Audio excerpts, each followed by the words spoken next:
back to the channel. We are on part 2 of I Bought a New Daily, and yet again it needs fixing. Today's issue is the thermostat housing, which decided to leak.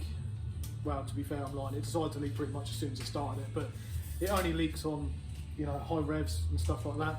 So I've been nursing it for the last couple of days. So what I've done is I've ordered a Fevi thermostat housing. Ta-da! And I bought some top of the range Halford coolant. Nap free. There we go. It's quite confusing when you go and buy this, because in the Halford's book, yes, I looked in that, it says you need meg coolant, but actually it's labelled as nap free. Top tip, don't know if you know that. So the process for this is we're going to take the front scoop off the stand panel. This has got an electric fan on it with no viscous, so that makes things a little bit easier. 2 top radiator hoses, and then 4 bolts for the thermostat housing. Before that though, we've got to let it cool down and drain some coolant out of it. So join me in a minute when we're draining coolant out and taking bits off. Right, so on top of the engine now, I need to take this cover off, which was 1, 2, 3, 4 little pop out black clips. If you haven't got yourself one of these or a trim removal tool, definitely get one because it helps a lot. So after that's come off, that can go over there. We then need to start on the multi-plugs on the electric rad. There's one in there, straight off, and one main big plug there. And there's a little Torx bolt on the top of the radiator, straight in there. Now, apparently, that is it, and the rad should come out. No, not the rad, sorry, the fan shroud. It would appear it's still getting stuck on something. Oh, there's a multi-plug there, it's getting stuck on. Oh, look at that.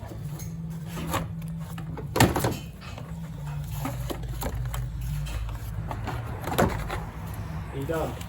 Ta-da! And it's out. And that gives you plenty of room to get to the thermostat housing. Right, we have the fan shroud and fan removed.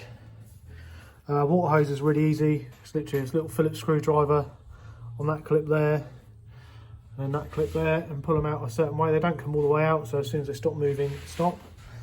And we've got one 30mm bolt at the top, one 10, and then there's 2 10mm underneath. And and there's a multi-plug on top which I've unplugged there, and then that should be it. To drain the coolant, I have got a big bucket over there, and I haven't spilled any on the floor whatsoever. Liar. Just maybe a little bit.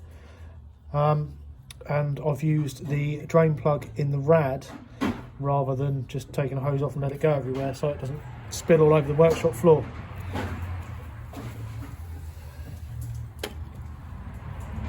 There may be a little bit on the floor.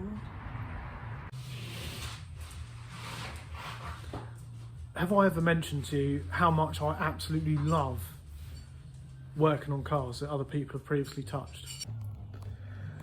So the thermostat housing is off, and 10 points to anyone who can spot the problem. So what's happened is some monkey's been in there and snapped the bolt off in the block where the thermostat housing sits, and instead of, you know, doing a proper repair job, they've just got some RTV sealant, smashed it all the way around everywhere. Well, yeah, that's good enough, but it's obviously not, because it's leaking, because I'm trying to replace it again. They've just left the snapped off bolt in there. Luckily for me, and for my good friend Steve, who's going to weld a nut on there for me in a minute, it hasn't snapped off flush. So the plan is to weld this nut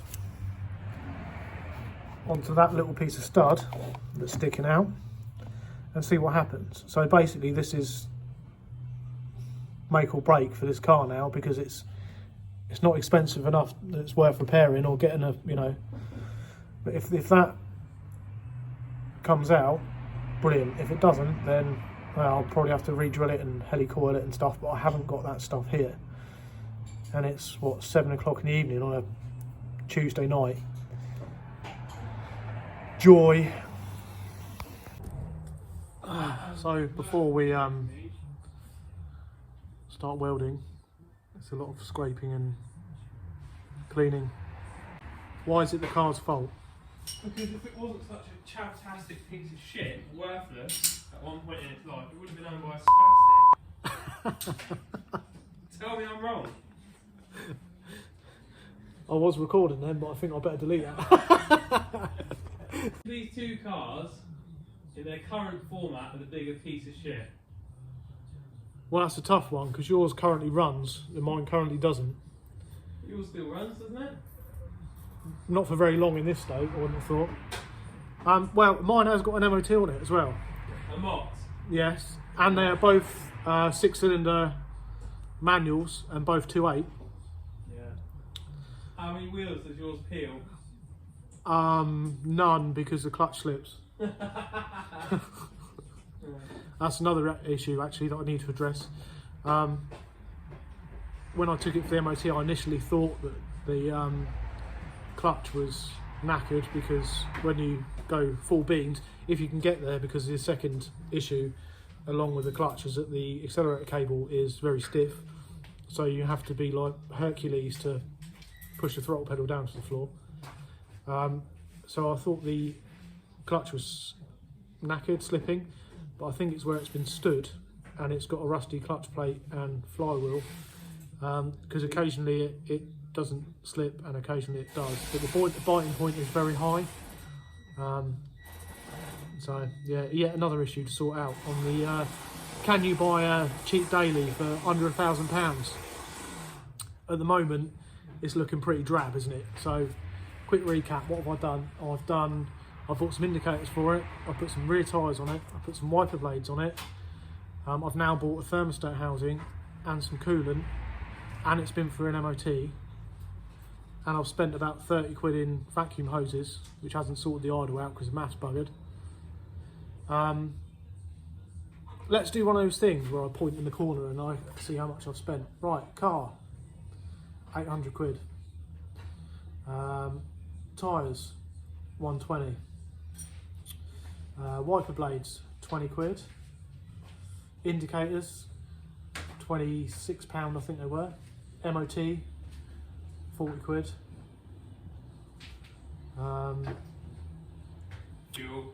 Fuel. Because half of it spilled out. Oh yeah, it had a fuel leak, didn't it? Yeah. It's probably dumped 20 quid's worth of fuel on the floor. What else? Oh, thermostat housing, 36 quid? I think it was 36 quid. Coolant, 40 quid.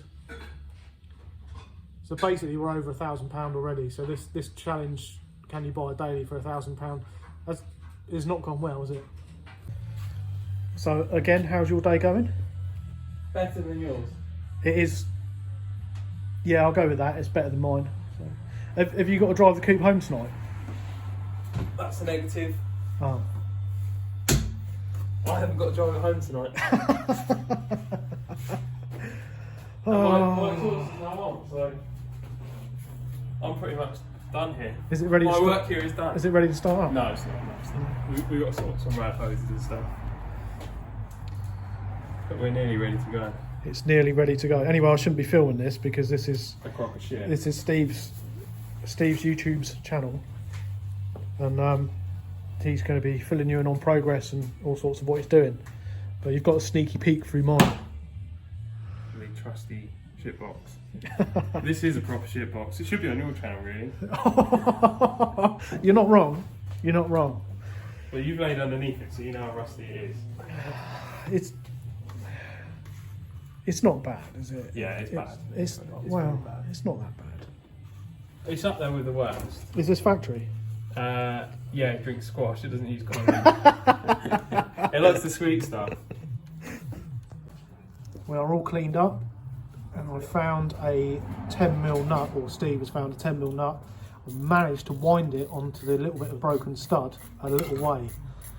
So the plan is now to fill that hole with some weld, and then the stud is going to wind itself out, and everything will be hunky-dory, put it back together, and I'll be able to drive home tonight. Right, here goes nothing.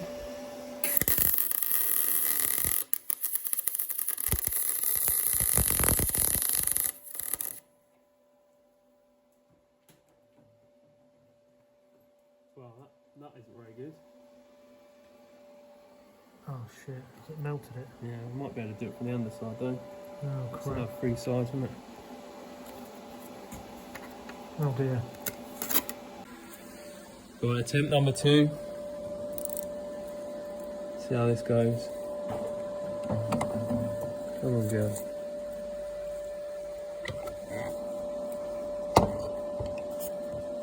Oh, it's just snapped off again. It's not biting into the stud, is it? There's not enough stud there. Right, sit rep after a couple of hours of trying to get that stud out. No chance.